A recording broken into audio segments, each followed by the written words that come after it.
Emotional safety, ये बच्चा इंतहा दर्जे की एक अनसर्टन सिचुएशन में जिंदगी गुजार रहा है, ना घर में इसको वो इमोशनल सेफ्टी मिल रही है और ना स्कूल में उसको वो इमोशनल सेफ्टी मिल रही है।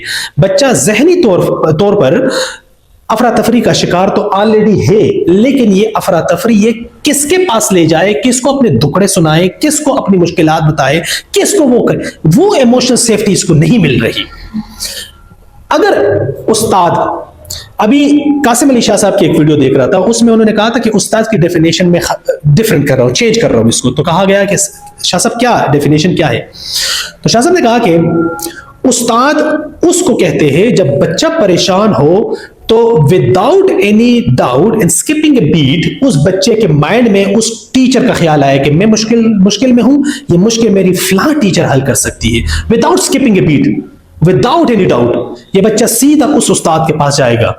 तो ये क्या है? उस उस्ताद ने वो इमोशनल सेफ्टी, वो एनवायरनमेंट क्रिएट किया और इस बच्चे के साथ बॉन्डिंग क्रिएट की है।